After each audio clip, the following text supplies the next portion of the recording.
Alright, so what is up guys? I am back and I am back for good. So thank you so much if you're watching this video today. I really appreciate and love all of you guys. And if you ever want to chat hockey, feel free to comment down below or slide in my DMs on Instagram. I'm always down to talk about hockey because let's be honest for a second guys, hockey's just awesome, right? I love this sport, so if you ever fantasy-wise, hockey-wise, NCAA-wise, OHL-wise, WHL, so anything hockey-related, slide my DM and we could chat. It might be the off-season in the NHL, but I'm back in full force. Starting with, first off, congrats to the Caps winning Cup. I'm just, every time I see Ovi partying somewhere, drinking and even swimming in fountains and everything, I'm just happy for the guy. I think it's well deserved. I think it's one of the best, if not the best sniper in this current, NHL generation. So definitely congrats to him and congrats to the Capitals. Kuznetsov played some amazing hockey during the playoffs. But this video is not going to be about the Caps. I want to look at the Vegas Golden Knights, right? They produced something that literally nobody expected. They made a cup run with an expansion team, and that was quite remarkable. I thought, can they do it again? What will Vegas look in their second year? Because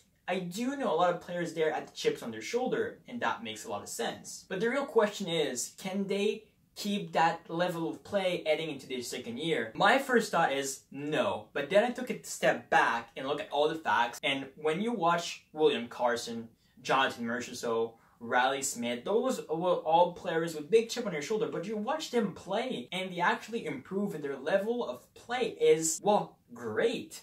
And I don't see a way that they take a huge step back. I still think Karlsson's at least a 30-goal scorer, maybe 60, 65 points, more than in range. Marchessault, 65, 70 points. And Riley Smith can be in the 60 range as well. So I see those guys having a bit of a step back, but nothing crazy, right? Then another big factor in what Vegas can accomplish this summer is they have just over $34 million of cap space. They have Karlsson to re-sign, which is an RFA. Same thing with Shea Theodore, which, it was kind of bad in the Stanley Cup final, but I still think is a great young defenseman. He'll have a great career in front and he'll learn from his mistake and help Vegas maybe make a deeper cup run next year. So that $34 million cap space, can they go after a guy like John Tavares? I honestly think that Vegas will match any offer that Tavares will receive, and I think the final decision will be, of course, Tavares if he wants to go to Vegas. The option will be there for sure. I think they're very much in play for Erik Karlsson. I mean, they can pay him 12, 13, 14 millions. And I think they make at least one of those big moves for either Tavares, Karlsson, or the other Karlsson, John, if he doesn't re-sign with the Capitals. But I honestly think he will re-sign, especially after winning a cup. I don't see a way that he doesn't re-sign with Washington. And then you look at Alex Tuch, which was amazing in the playoffs. Probably my favorite player that I enjoy watching him play. He plays a big game.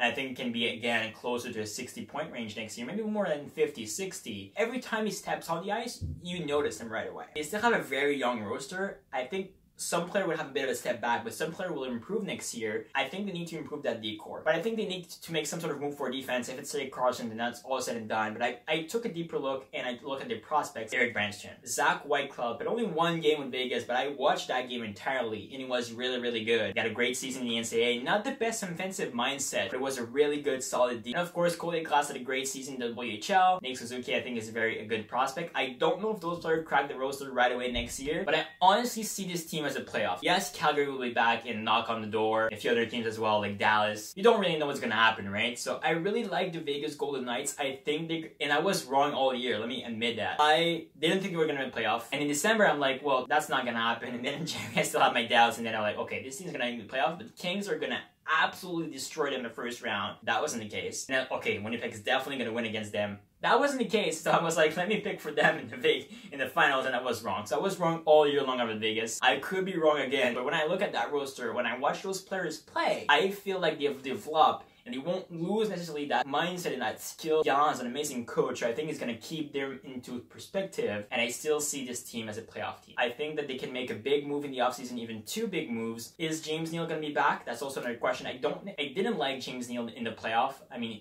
let's not even talk about that post, right? It doesn't have that breaking speed where the NHL is kind of moving to. I do see him asking for a long-term deal, and I don't necessarily see Vegas doing that. So I see Vegas having around a 95 to 98 point season next year. So yeah, I do see the Vegas Golden Knights making the playoffs again. Another cup run, that I'm not so sure. But I think they have a playoff roster.